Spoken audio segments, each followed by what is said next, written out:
আসসালামু আলাইকুম। সবাইকে আমার ইউটিউব চ্যানেল অ্যাপ্লাই অ্যাব্রোড কনসালটেন্সিতে স্বাগতম।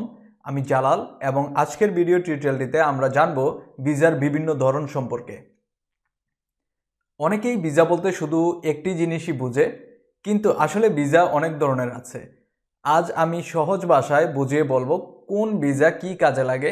তো শুরু করা যাক। প্রথমে আমরা বুঝবো ভিসা কি।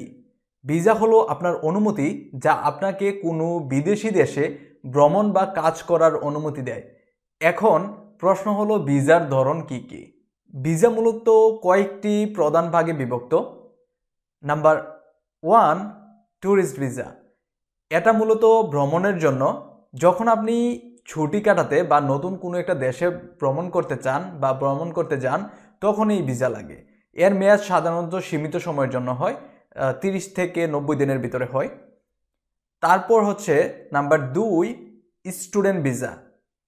যদি আপনি বিদেশে পড়াশোনা করতে চান তাহলে এই ভিসাটির দরকার হবে। অনেকেই বিদেশে পড়াশোনা করতে যায়, দীর্ঘমেয়াদী পড়াশোনা করতে যায়, কেউ ভোকেশনাল কোর্স করতে যায়, কেউ শর্ট টার্ম পড়াশোনা করতে যায়।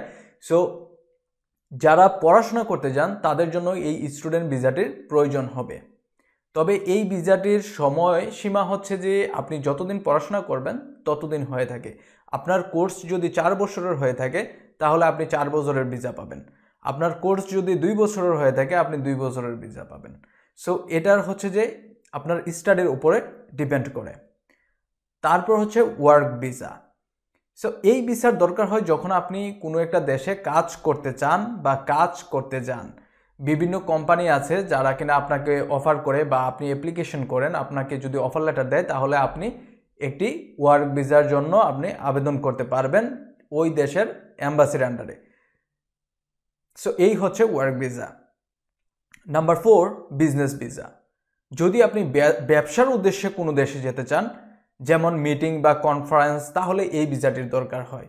এটা সাধারণত অল্প দিনের জন্য হয়ে থাকে। Number 5, permanent residence visa. যারা কোনো দেশে স্থানীয়ভাবে বা স্থায়ীভাবে বসবাস করতে চান তাহলে এই ভিসাটি তাদের জন্য। এটা আসলে আপনাকে পার্মানেন্টলি কোনো একটা দেশে থাকার অনুমতি দিবে। সাপোজ আপনি কোনো একটা দেশে বসবাস করছেন, বা ফিনল্যান্ডে আপনি বসবাস করছেন 4 বছর ধরে। সো 4 বছর আপনি যদি এই ক্যাটাগরিতে থাকেন তাহলে আপনি পার্মানেন্ট রেসিডেন্সির জন্য এলিজিবল হয়ে যাবেন। তখন আপনি পার্মানেন্ট রেসিডেন্সির জন্য আবেদন করতে পারবেন। তখন আপনাকে ফিনিশ গভর্নমেন্ট আপনাকে সারা জীবন এখানে থাকার অনুমতি দিয়ে দিবে। সো এটা হচ্ছে, আরও অনেক দেশ রয়েছে লাইক কানাডা, আমেরিকা, অন্যান্য অনেক দেশ রয়েছে যেগুলো কিনা আপনাকে পার্মানেন্ট রেসিডেন্সি দিয়ে থাকে। তাহলে এটি ছিল ভিসার প্রধান কয়েকটি ধরন। আপনার প্রয়োজন অনুযায়ী আপনি যে ভিসার জন্য উপযুক্ত মনে করেন তা বেছে নিতে পারবেন। যদি ভিসা প্রসেস নিয়ে কোনো প্রশ্ন থাকে তাহলে অবশ্যই কমেন্ট করে জানাবেন, আমি অবশ্যই উত্তর দিব। যদি ভিডিওটি ভালো লেগে থাকে অবশ্যই লাইক, কমেন্টস, শেয়ার করবেন এবং চ্যানেলটিকে সাবস্ক্রাইব করতে ভুলবেন না। ধন্যবাদ। আল্লাহ হাফেজ।